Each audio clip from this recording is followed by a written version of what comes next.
Good morning, class. How are you all? Today I am here to continue our story, A Hundred Dresses. In the previous classes, we have seen and we have read about a Polish girl, Wanda Petronsky, who happened to study in America, and the problems she had to face while attending classes in American school. The problems faced by her because of her Polish origin, because of her poor appearance, because of her long and funny names, and so on. And in the end of the story, end of the part 1 story, we also have seen that she had won the drawing contest, took place in the class, and she emerged as a winner. Then the other children start to praise her, how beautifully she draws. They start to admire her talent.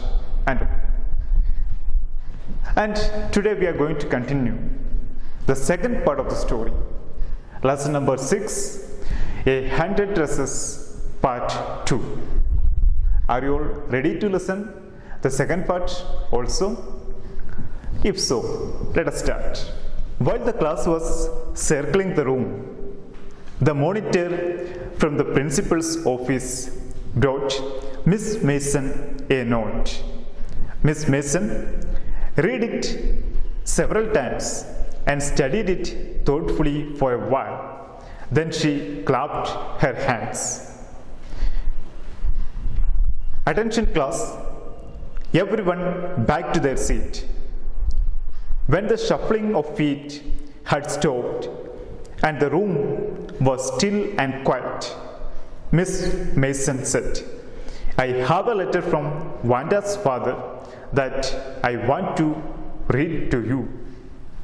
So we can see here, while the class was engaged in some certain activities, the monitor brought a small letter from the principal office to the class teacher, Miss Mason.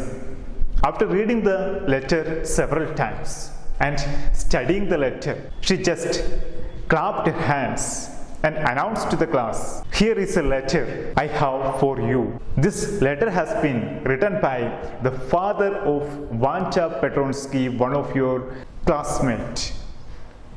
Miss Mason stood there a moment, and the silence in the room grew tense and expectant. The teacher adjusted her glasses slowly and deliberately. Her manner indicated that what was coming. This letter from Wanda's father was a matter of great importance. Everybody listened closely as Miss Mason read the brief note. Then when the class became totally silent, the teacher, Miss Mason, stood there for a moment, became serious, removed her glass and cleaned, and again wore. So she was in a serious mood. So the total class wanted to know what is the matter written in the letter.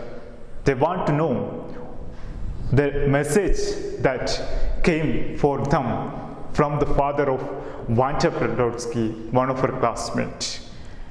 "Dear teacher, my Wanda will not come to school anymore. Jake also.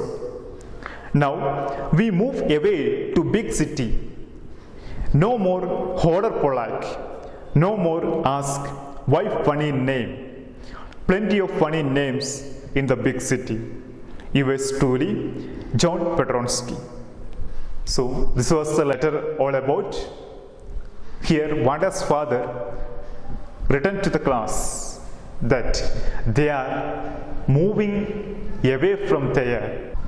His daughter Wanda Petronsky and her brother, they are no more going to attend the school again. They are moving to some certain cities, into a bigger city where the number of Polish people will be more, so that no one is going to make fun on her, to tease the children because of their funny and long names, because of their poor appearances.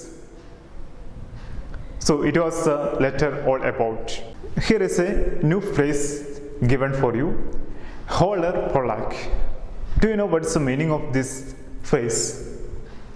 Yes, it is a disrespectful phrase used to indicate a person who has a Polish origin or a person who belongs to Poland.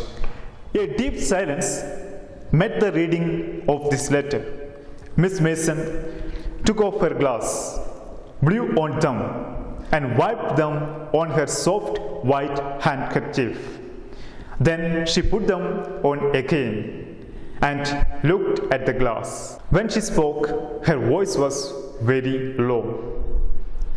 I am sure that none of the boys and girls in the room 13 would purposely and deliberately hurt anyone's feeling because of his or her name happened to be long or unfamiliar one.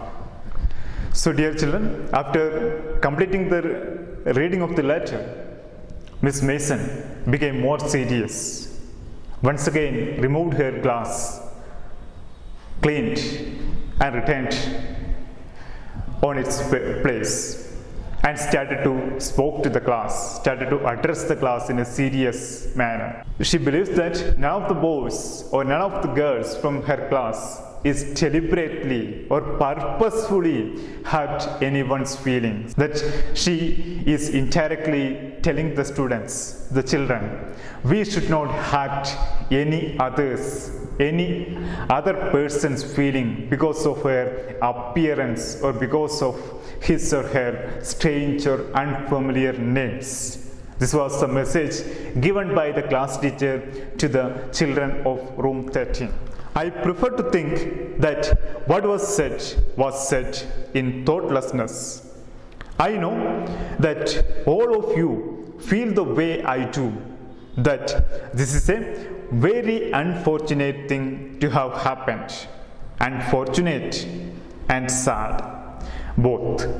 And I want you all to think about it. And she continued that she believes that what had happened in the class, it was happened because of the thoughtlessness, because the children, they are very young, 12 or 13 years, they are unable to think properly, they are unable to understand the feeling of others. So this will happen because of their thoughtlessness nature, and it should be so. Whatever happens, so let it go its own way. And no more funny things, no more such funny things should be happen in her class. It was a message given, or it was a moral given by Miss Mason to the class. The first period was a study period. Maddie tried to prepare her lessons, but she could not put her mind on her work. She had a very sick feeling in the bottom of her stomach. She had not enjoyed listening to Peggy ask Vanda how many dresses she had in her closet. But she had said nothing. She had stood by silently, and that was just as bad as what Peggy had done. Worse, she was a coward. At least Peggy had not considered they were being mean, but she, Maddie, had thought they were doing wrong. She could put herself in Vanda's shoes. So after this incident happened, the first period, it was a study period. Maddie and Peggy and all other children, they were engaged with their study materials. But Maddie, the Madeline, was, even though she was trying to study hard or engaged, but something strange feeling was happening in her mind, that she has done something wrong. It was a feeling that is coming into her mind. She was feeling some strange achiness or pain from the bottom of her stomach because of her guilt feelings that she had done something wrong to Vanta Petronsky. She started to think how coward she was. Why she could not get some courage to speak to Peggy or other children, other girls of her class. Don't make fun on Vanta Petronsky because of her poor appearance or because of her funny name. Even though she thought in her mind she was courageous, she did not have enough courage to stop Peggy and friends from doing so, because she was afraid if she stopped them, they may stop making fun on Vanta Petronsky and instead they may start making fun on Maddie herself. That was her real fear. That was the reason why she could not stand with Vanta Petronsky, or that was the reason why she was not going to stop Peggy. And one more reason was there, that she was afraid that she may lose the friendship of Peggy. And these were the two reasons why she was unable to stop Peggy and her friends from teasing or making fun on Vanta Petronsky. So by thinking all those past incidents, now she began to feel guiltiness in her mind. Goodness, wasn't there anything she could do? If only she could tell Vanta she had not meant to hurt her feelings. She turned around and stole a glance at Peggy. But Peggy did not look up. She seemed to be studying hard. Well, whether Peggy felt badly or not, Maddie had to do something. She had to find Vanta Petronsky. Maybe she had not yet moved away. Maybe Peggy would climb the heights with her, and they would tell Vanta she had won the contest, that they thought she was smart and the 100 dresses were beautiful. So Maddie was continued to think what to do, how to solve the problem. Meanwhile, she just noticed, where is Peggy? What she does? Peggy was even not looking up her or looking here and there. She was pretending to be engaged with her studies. So Maddie is taking a decision here. She thought, here if anything to do, it should be done by her. And that same day itself, she is going to climb the mountain, climb the area where Vanta Petronsky and her family lives. If Peggy is ready, they will go together to Vanta's house.